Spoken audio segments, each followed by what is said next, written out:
Hi, everyone. I'm Ken Schaefer, and I'm here to discuss all things related to men's sexual health. Okay. Um, so, you may or may not know that this is part of a series of videos called the ABCs, a series of lives called the ABCs of men's sexual health. Um, I've been working my way one letter per week, uh, and I'm up to X. So I'm doing the X and the ABCs of men's sexual health. Before I get started, um, I would like to invite you to subscribe to my newsletter. Uh, I put up here is the URL healthysexualitynews.com and put up a QR code. Please consider subscribing to my newsletter because there's a lot coming. I'll keep you apprised of my videos. When this series of lives ends, I will update you on my next series. Um, I will keep you updated on my ebook that I'm finishing up and on some other things I'm going to be offering, like an online community for men, men with ED.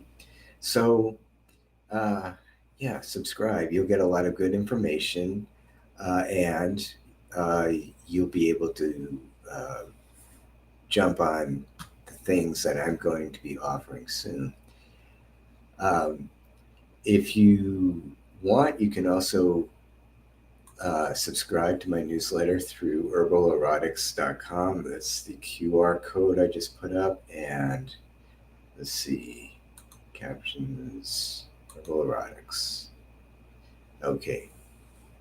So if you go to herbalerotics.com, QR code is up here. If you're on Instagram, you can't see what I'm referring to because Instagram makes doing lives difficult.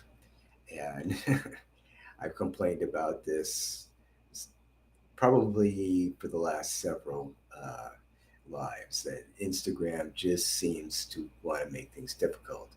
So I can't stream to Instagram through third party software and show you my QR codes and my web addresses. That being said, I'm sorry, a little technical thing there. All right, so if you go to herbalerotics.com, uh, you will get and subscribe to my newsletter. You will get a coupon code for 10% off of Herbal Erotics products. My good friend Lisa Atkins makes these Herbal Erotic products. They're designed to support men's health. They're they're basically herbal supplements, and I've discussed herbal supplements before. I'm a big proponent of supplements. If you're not getting something from your diet, a supplement can do exactly what it says. It can supplement your diet. All right. Uh, yeah, so I got some stuff coming up. Please subscribe to my newsletter. If you can also do it through my website.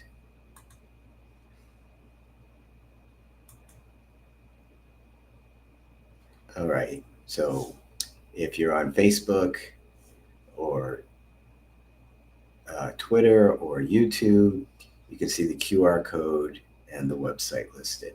If you're on Instagram, you go to the link in my profile. You can find all these links in my link tree uh, uh, link. So click on the link and you'll be able to find everything I'm talking about. All right. So uh, the acts in the ABCs of men's sexual health. Okay, the word that I'm going to discuss is xenoestrogens. And I've talked a lot about this. This is just another word for something that I've talked about before. So there's a set of compounds called disrupting endocrine disrupting compounds And these endocrine disrupting compounds disrupt your endocrine system. And your endocrine system is basically your hormonal system. And uh, there's a whole group of these compounds. Most of them are disrupting uh, your hormonal system because they have estrogenic properties, meaning they have the properties of estrogen. And these xenoestrogens uh, get into your body. They mimic estrogen, and uh, they can result in lower testosterone or in feminizing traits in men. They are a leading cause, or believed to be a leading cause, of the rising rates of infertility in both men and women. So they don't just mess with men's bodies, they mess with women's bodies.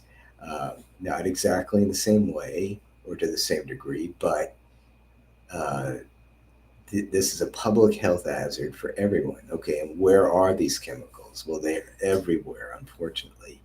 The two of the major sources of xenoestrogens are uh, the, the stuff, the pesticides they spray on our food and don't wash out adequately. Uh, so whenever you're eating wheat, you're probably eating a lot more of these pesticide compounds than you would care to know, and they are screwing up your hormonal system. But it's not just wheat; it's everything. And then, of course, when they feed the animals that we eat for meat, they're feeding them these grains that have been sprayed with pesticides. So whenever you buy food, if you can afford it, you should always try to go organic. You should buy organic vegetables, and you should buy meats that have been raised and fed on organic nutrients.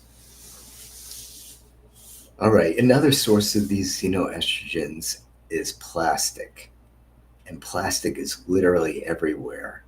And there's so much of it that it's been breaking apart into little tiny microplastics, polluting our water, polluting our environment. Uh, we expose ourselves to it in many different ways.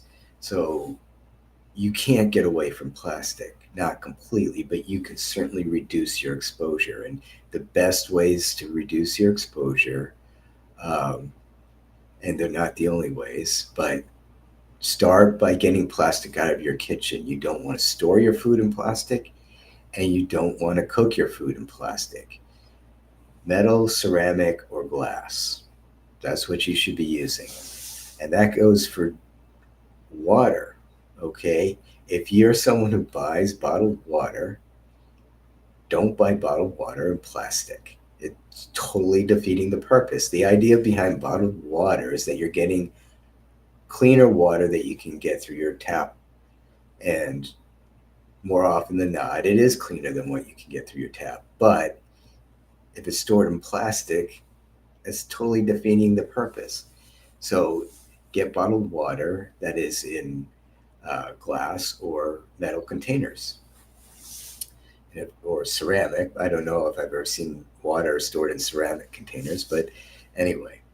Um, Other sources, anything that's scented, anything that's scented that you put in your laundry, anything that's scented that you put on your body, uh, uh, and that includes personal care products, or personal care products like deodorant and toothpaste and whatnot, are quite often loaded with chemicals. But anything that's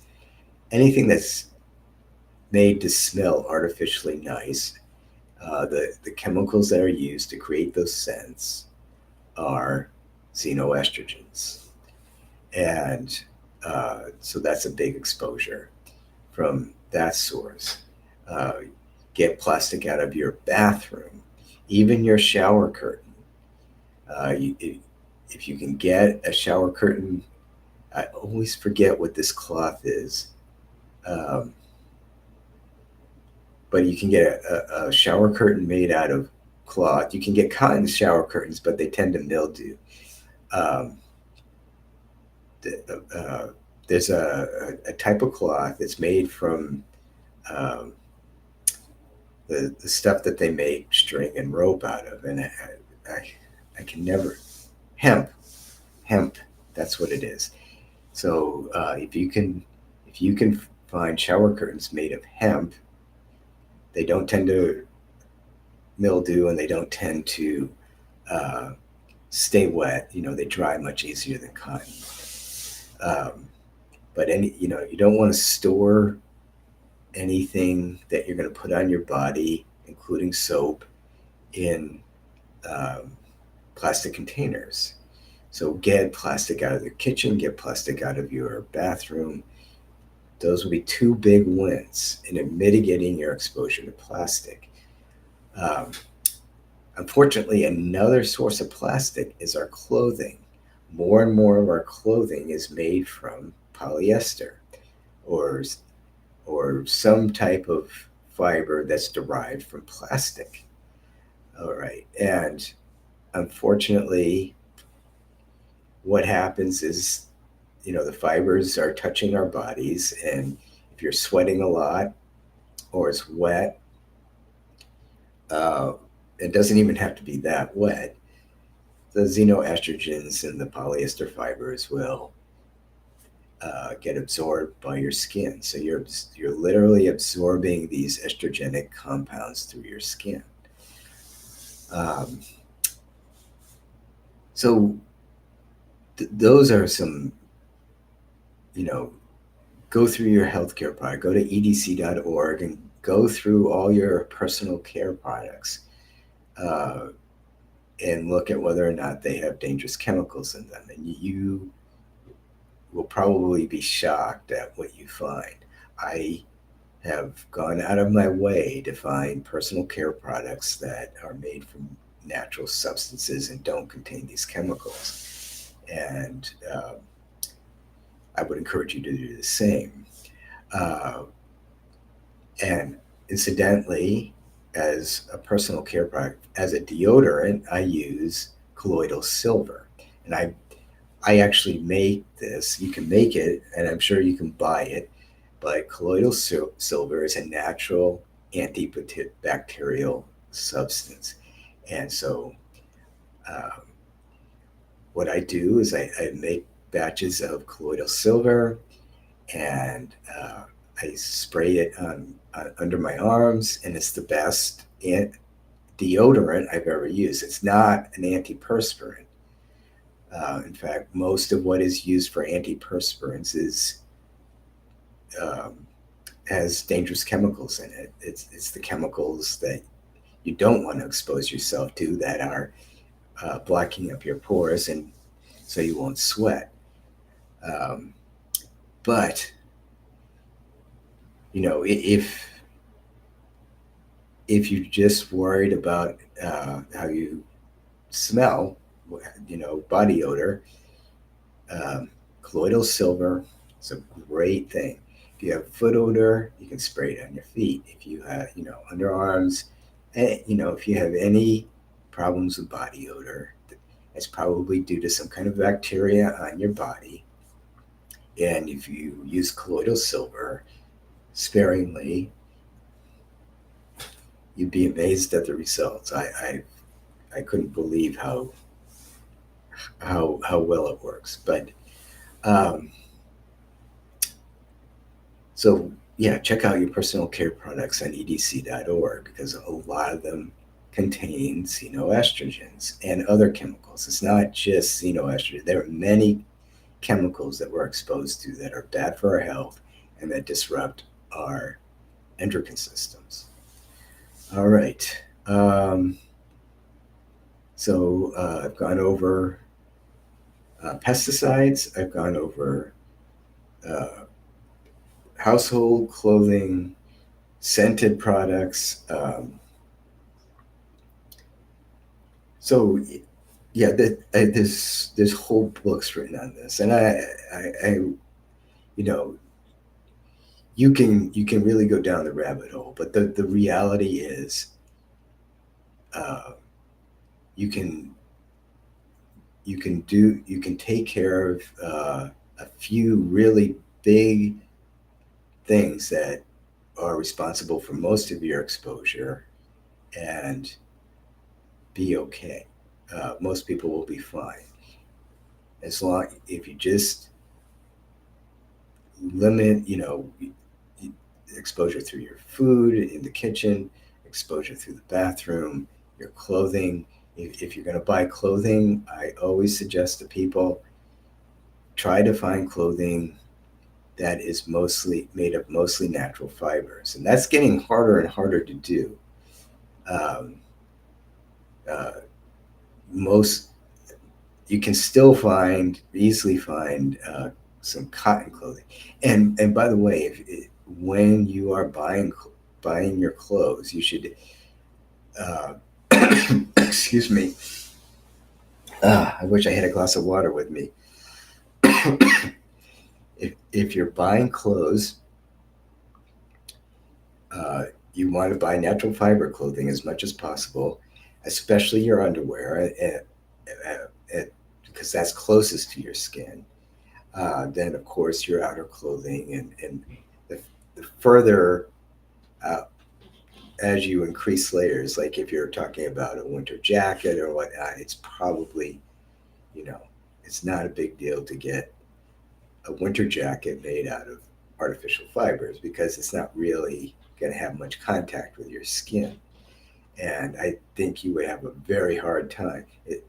You probably have a choice between wool and artificial uh, polyester fibers for your winter clothing.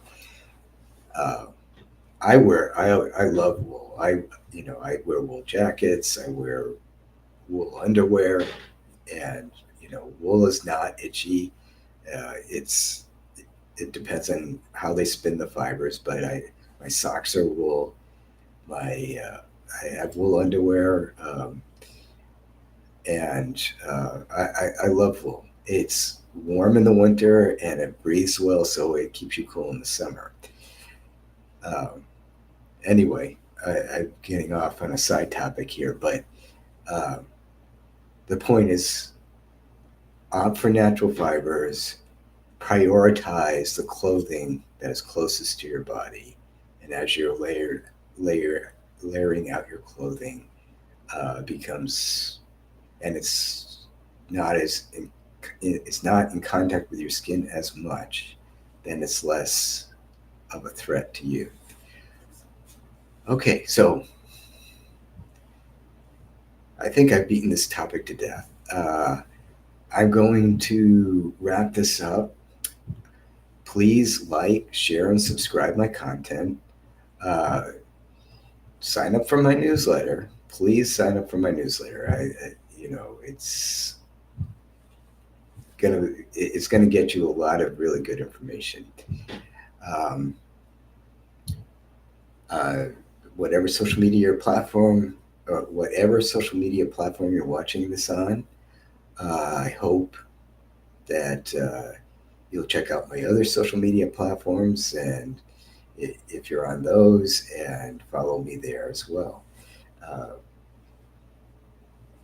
so like, share, and subscribe. Sign up for my newsletter, and stay tuned for all the things I have coming down the road, to include an ebook and a men's health community. All right. So until the next video, which will be the W in the ABC, no, the Y.